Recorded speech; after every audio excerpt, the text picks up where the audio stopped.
آج بات کرتے ہیں فری لانسنگ کی۔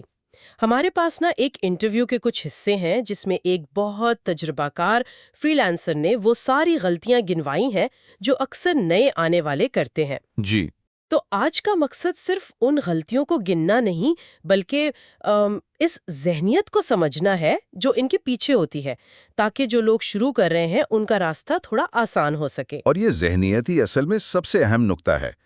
اس انٹرویو میں جو پہلی اور شاید سب سے بڑی غلطی بتائی گئی ہے وہ فری لانسنگ کو کوئی نوکری کا متبادل یا آپ کہیں کہ کوئی شارٹ کٹ سمجھنا ہے۔ شارٹ کٹ، ہاں۔ لوگ سوچتے ہیں کہ بس اکاؤنٹ بنایا اور اگلے مہینے سے ڈالرز کی بارش شروع ہو جائے گی۔ اچھا، یہ نقطہ واقعی گہرا ہے، یعنی سارا مسئلہ توقعات کا ہے۔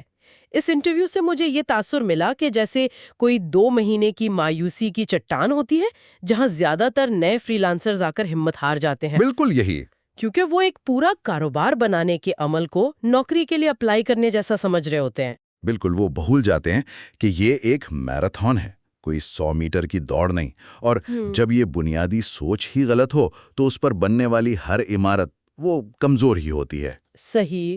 جیسے کہ دوسری بڑی غلطی جس کا ذکر کیا گیا ہے، لوگ اپنی اصل سکلز پر کام کرنے کے بجائے پلیٹ فارم کے جو فیچرز ہیں ان کو سیکھنے میں وقت ضائع کر دیتے ہیں۔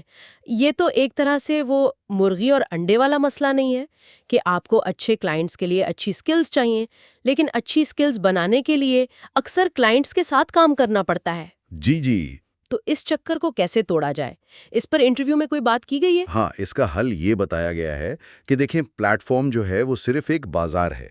آپ کی جو پروڈکٹ ہے وہ آپ کی سکل ہے۔ اچھا۔ اگر پروڈکٹ ہی کمزور ہے تو دکان آپ کتنی بھی اچھی سجا لیں اس کا کوئی فائدہ نہیں۔ تو مشورہ یہ ہے کہ شروع میں چھوٹے پروجیکٹس لیں، اپنا پورٹ فولیو بنائیں، اور سب سے اہم بات، سیکھنا کبھی بند نہ کریں۔ صحیح کہا۔ آپ کی اسکل جتنی بہتر ہوگی، بازار میں آپ کی قدر اتنی ہی بڑھے گی۔ یہ بات سمجھ میں آتی ہے؟ تو جب آپ کی اسکلز اچھی ہو جائیں تب اگلا چیلنج آتا ہے، مطلب ایک کاروباری چیلنج، اپنی قیمت طے کرنا۔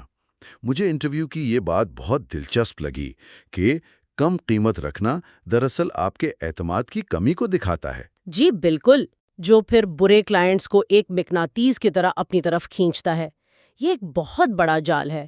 نئے لوگ نا 2 انتہاؤں پر ہوتے ہیں، یا تو مارکیٹ سے بہت ہی کم پیسے مانگتے ہیں جس سے انہیں ایسے کلائنٹس ملتے ہیں جو زیادہ کام کرواتے ہیں اور ذہنی دباؤ بڑھاتے ہیں۔ صحیح۔ یا پھر دوسری طرف بغیر کسی تجربے اور پورٹ فولیو کے بہت زیادہ قیمت مانگتے ہیں جو کہ غیر حقیقی ہے۔ اچھا۔ تو انٹرویو کا نچوڑ یہ ہے کہ اپنی قیمت کا تعین آپ کی فراہم کردہ ویلیو کی بنیاد پر ہونا چاہیے۔ اور یہ بات سیدھا ہمیں اگلے نقطے پر لے آتی ہے، یعنی کلائنٹ سے نپٹنا۔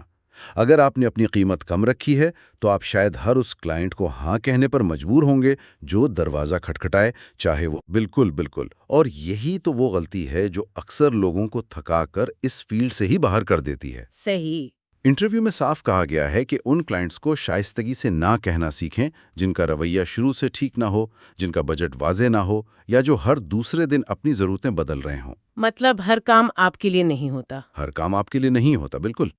تو یہ ساری باتیں گھوم پھر کر ایک ہی مرکزی خیال پر آ رہی ہیں کہ آپ ملازم نہیں ہیں بلکہ اپنے کاروبار کے مالک ہیں۔ جی۔ اور ایک کاروبار کو چلانے کے لیے نظم و ضبط کی ضرورت ہوتی ہے، جس کا ذکر انٹرویو کے آخر میں بھی کیا گیا ہے۔ اور یہی کامیابی کی کنجی ہے۔ فری لانسنگ میں آپ کا کوئی باس نہیں ہوتا جو آپ پر نظر رکھے۔ اگر آپ کا کوئی کام کرنے کا طریقہ نہیں ہے، آپ ڈیڈ لائنز کا احترام نہیں کرتے، تو دنیا کی بہترین اسکلز بھی آپ کو نہیں بچا سکتی۔ صحیح کہا۔